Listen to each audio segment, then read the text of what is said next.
জিওএডু online class চ্যানেলে আমার সকল ছাত্রছাত্রীদের জানাই স্বাগতম।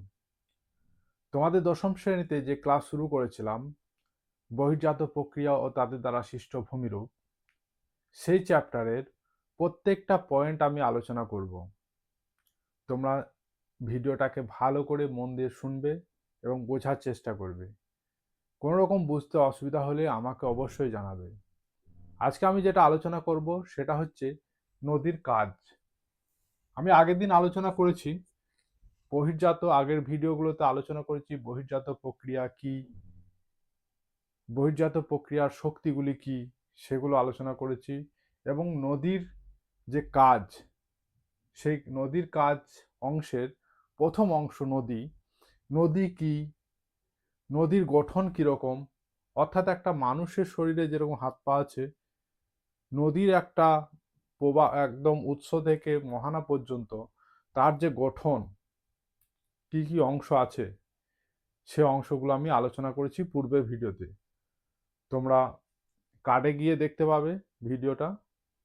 আগের ভিডিওগুলো দেখে নেবে, তা না হলে বুঝতে পারবে না আজকে আমি কি পড়াতে যাচ্ছি এবং কি বোঝাচ্ছি।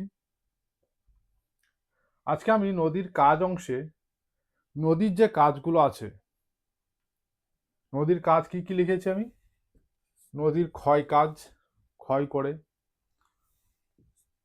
বহন করে, ক্ষয়িত পদার্থ আবার বহন করে এবং সঞ্চয় করে।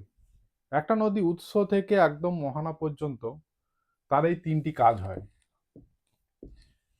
একটা ক্ষয় কাজ হয়, একটা বহন কাজ হয় এবং একটা সঞ্চয় কাজ হয়। নদীর তিনটি গতি আছে, উচ্চ গতি, মধ্যগতি এবং নিম্ন গতি। একটা আদর্শ নদী তিনটি গতি। এই তিনটি নদী, এই তিনটি গতিকে বোঝা যায়। আর তিনটি গতিতেই এই তিনটি কাজ আমরা দেখতে পাই। আজকে আমরা যেটা আলোচনা করব সেটা হলো নদীর ক্ষয় কাজ। নদী কিভাবে ক্ষয় করে সেটা আমরা আজকে বোঝার চেষ্টা করব। প্রথমে যে পয়েন্টটা দেওয়া হয়েছে সেটা হলো জল প্রবাহ ক্ষয়। জল প্রবাহ ক্ষয়টা প্রথম কি বলা হচ্ছে, নদী তার যে নদী খাত, নদী যেদিকে প্রবাহিত হচ্ছে, আমি আগের দিন পড়িয়েছি নদী খাত কি। নদীর এটা খাত, এখানে জল আছে, অর্থাৎ নদীটাকে যদি আমরা প্রস্থ বরাবর কেটে দেখাই তাহলে নদীর এই অংশটা আমরা দেখতে পাই। নদীর লম্বা আছে, তাকে সামনাসামনি কেটে দিলাম, সেটাকে দেখছি নদী এই দিক থেকে প্রবাহিত হচ্ছে, তাহলে এই অংশতে শুধু জল দেখতে পাচ্ছি। আর এই অংশটা, এই পুরো অংশটা হলো নদী খাত, যেটা আমি আগেই পড়িয়েছি। বুঝতে না পারলে ভিডিওটা দেখে নেবে।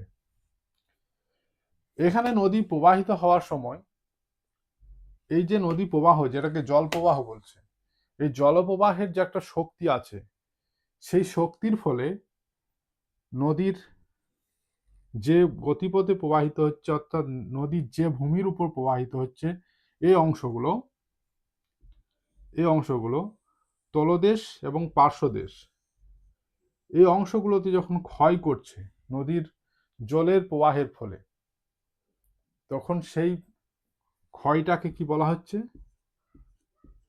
এগুলো ক্ষয় করছে, তলদেশ পার্শ্বদেশ সবগুলো ক্ষয় করছে, নুড়ি কাঁকর বালি এগুলো বের করে দিচ্ছে ক্ষয় করে। এই যে ক্ষয় হচ্ছে, এটাকে বলা হচ্ছে কি, জলপ্রবাহ ক্ষয়। আশা করি বুঝতে পেরেছ। এবার আসবো আমরা অবঘর্ষ ক্ষয়। অবঘর্ষ ক্ষয় কি? অবঘর্ষ ক্ষয় হলো নদীর জলপ্রবাহের সঙ্গে এই যে নুড়ি কাঁকর বালি এগুলো ক্ষয় করলো, এগুলো তো জলের মধ্যে যাচ্ছে, তো এই নুড়ি কাঁকর বালিগুলো আবার এই নদীর যে পার্শ্বদেশ এবং তলদেশ, এগুলোতে আঘাত করছে। এই নুড়ি কাঁকর বালিগুলো যেগুলো ক্ষয় হয়েছে, জলপ্রবাহের ফলে যেগুলো ক্ষয় হয়েছে, সেই নুড়ি কাঁকর বালিগুলো যখন এই পার্শ্বদেশ এবং তলদেশে আবার ক্ষয় শুরু করছে, তখন সেটাকে বলা হচ্ছে কি, অবঘর্ষ ক্ষয়। প্রথমটা হলো জলের মাধ্যমে নুড়ি কাকর বালি তৈরি করছে। দ্বিতীয়টা হচ্ছে সেই নুড়ি কাকর বালিগুলো আবার যখন পার্শ্বদেশে ক্ষয় করছে এবং তলদেশে এবং পার্শ্বদেশে দুইই ক্ষয় করছে এদের ধাক্কার ফলে, তখন সেটা হচ্ছে অবঘর্ষ ক্ষয়। এবার পরবর্তীতে চলে আসি ঘর্ষণ ক্ষয়। খুব ইন্টারেস্টিং জিনিস, পরপর স্টেজ ওয়াইজ চলছে। ঘর্ষণ কিভাবে ক্ষয় হয় সেটা পরপর বলছি। এবার যে নুড়ি কাকর বালিগুলো সৃষ্টি হলো ক্ষয়ের ফলে, সেই নুড়ি কাকর বালিগুলো কোথাও মোটা নুড়ি আছে, কোথাও ছোট নুড়ি আছে, এইরকম ভাবে নুড়ি কাকর বালিগুলো একে অপরের সঙ্গে যখন ধাক্কা খাচ্ছে, ঘর্ষণ খাচ্ছে, তার ফলে যে ক্ষয় হচ্ছে সেটা হচ্ছে ঘর্ষণ ক্ষয়। বোঝা গেল?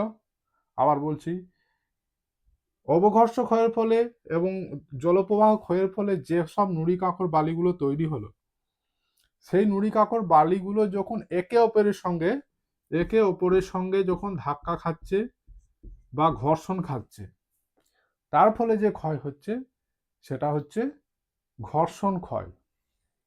আশা করি বুঝতে পেরেছো সবাই। এবার চলে আসি বুদবুদ ক্ষয়। বুদবুদ ক্ষয়টা কি? আমরা বুদবুদ দেখেছি, জলের মধ্যে বুদবুদ কাটে, অর্থাৎ কোনো জায়গায় জল পড়লে সেখানে শূন্য স্থান যদি থাকে, মাটির জায়গাতে বা কোথাও যদি শূন্য স্থান, অর্থাৎ সেখানে বায়ু আছে, জল পড়লে সেই বায়ুটা বেরিয়ে আসে।